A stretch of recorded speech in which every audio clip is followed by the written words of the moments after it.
Hello mga karyal, may panibago na naman tayong idea kung paano magpalit ng bushing sa electric fan. May papalitan na naman po tayo ng bushing dito. Ipapakita ko po sa inyo ang panibagong technique natin para maginhawahan tayo sa pagpalit ng bushing. Kaya tapusin niyo po ang video na itong panoorin. Ito po ay para sa lahat ng nahihirapan magpalit ng bushing sa electric fan. Pero bago yan, shoutout po muna sa lahat ng aking mga subscribers dyan, sa mga masisipag mag-like and comment sa nakaraang latest video ko, katulad ni na Sir Joey Epistola ng Pangasinan, Edgardo J. Ardato ng Bataan, Bobby Redobla Rehero ng San Ildefonso, Bulacan, Niel Manse ng Binyan, Laguna, Hiner Marrero ng Antipolo City. Ganun din po sa lahat ng aking mga silent viewers dyan. Alam ko po na nanonood kayo kahit hindi po kayo nagko-comment. Maraming salamat din po sa inyo. Mega shoutout po sa inyong lahat. Simulan na po natin ito. Ito mga karyal ang panibagong technique natin natuklasan para madali tayo makapagpalit ng bushing sa electric fan. Simple lamang po dahil ito po ay gagamit na naman tayo ng panibagong technique. Bukod sa nakaraang pinakita natin na ito ang gamit pa rin natin na DIY tools. Ang spring na galing sa stand ng spin motor sa dryer. Yan po ay ginawa natin ganito para pantulak pinakang holder dito para hindi makawala yung cover ng bushing at madali nating masundot doon sa gilid. May malaking sukat at maliit na sukat. Yan. Pwedeng ito, pwedeng ito.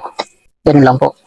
Babalik rin lang po natin itong shafting kung sakaling ang gagamitin ay yung kabila. Katulad niya, pag yun ang gagamitin, dito po natin ipapasok itong shafting. Ito po ay movable. O yan o. Yan. Yan.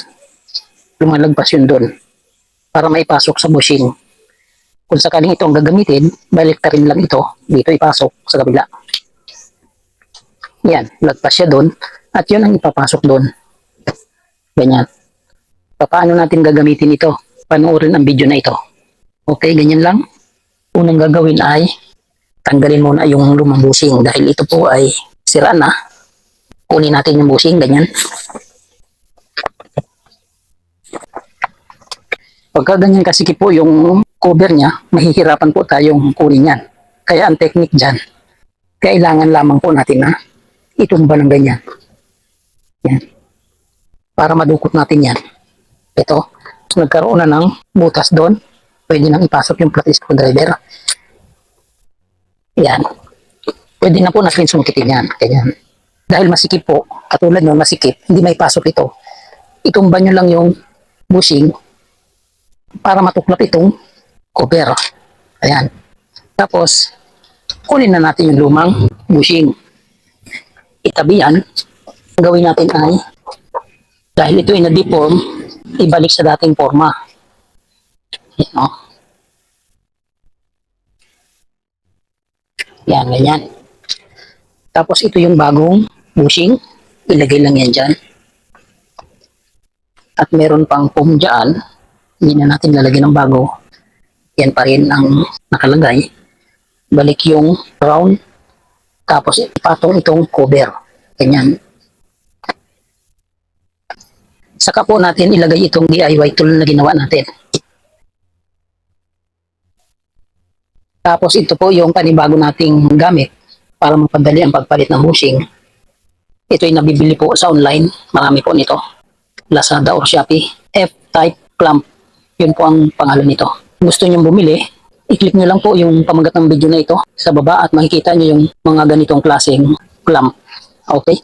Ngayon, ang gagawin natin, bukahin lang yan. Tapos, ipaipit natin ito dito. Kita nyo? Yan. Idikit yan dyan. Kita nyo? Naipit na yung spring. Higpitan lang po natin ito dito. Ihitin lang ito para mag-press doon. Yan o, unti-unti siyang pinipress nitong F-clamp. Pumupwersa ngayon yung spring patulak doon sa cover ng bushing. Ayan, higpitin lang. Kaya napakalaking tulong po nitong spring. Ayan. Nakita nyo, umiksin yung spring. Pwersado siya na tumutulak. Ayan, mapapansin ninyo, nakaipit na. Saka natin, sundutin dito sa gilid gamit yung flat screwdriver. Ayan o, yan. Pupukin lang sa dulo yung screw para sundutin yung cover. Ganito. Pwedeng ipampupok yung long nose, plies, cutter. Ayan o. Ayun, ganun lang mga kariyal, kasimple. Walang kahirap-hirap yan. Tapos, luwagan lang ulit ito. Kita nyo bumubuka na yung spring. Oh. Yan. Ganyan. Tapos, bunutin lang natin ito. Ayun, nakalak na mga kariyal. Testingin natin kung matigas. Ayan o, sobrang tigas. Ayan o. Matigas siyang galawin. Good na good po yung pagkakabit. Kaya napakahalaga po nitong DIY na ginawa natin. Ito. Kailangan lamang na makinis yung shafting na ganito. Maitim man yan pero makinis po yan. Para doon sa bagong bushing ay hindi makagasgas. Yan, ganun lang po. Kabilaan yan mga kriyan. Bushing po yung butas na yun na nilagay ko dun sa loob. Naka-welding po yan ng ganyan. Yan, kabilaan. Ayun o. Kaya saktong-sakto po ito dahil bushing po yung pinagsusuutan ng shafting na ito sa loob. Ganyan lang po ang pagkakagawa. Gusto nyo gayahin to, welding nyo lang dyan sa tubo na may ganitong sukat. Pwedeng malaki, pwedeng maliit. Napakaganda po ng pagkakabit. Ganun lang.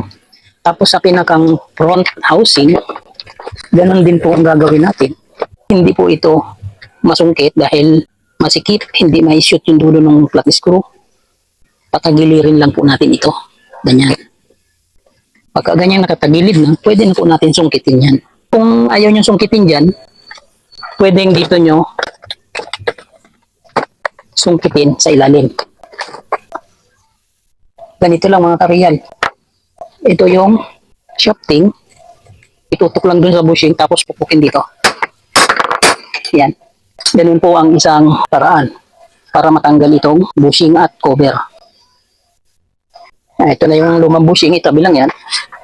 Tapos ito yung crown, ito yung cover. Ibalik lang po natin yung dating forma niya. Ganyan. Yan, ganun lang. Basta maibalik lang. Tapos mapapansinin nyo na walang oil foam. Lagyan po natin ng oil foam yan. Tapos ilagay na yung bagong bushing. Ipatong na yung crown. Ito yung crown. Tapos ipatong ulit yung cover. Dahil ito yung gagamitin nating malaki, dito natin ipapasok yung shafting. Yan. Ito po yung bushing din, stopper para hindi dumiretso sa loob. Hanggang dyan lang po siya. Tapos yung lagpas, yun po ang ipapasok natin doon sa bushing ng ganyan. Okay, ayan, nakita nyo? Ganyan lang po. Tapos gamit itong F-clamp, ipatong, ilagay dito. Ayan, higpitan lang ito. Makikita nyo yung spring na tumutulak siya pababa. Yan ang trabaho ng spring. Ayun, kapit na kapit. Pwede na natin itulak yung cover sa mga gilid. Walang kawala yan mga kariyan.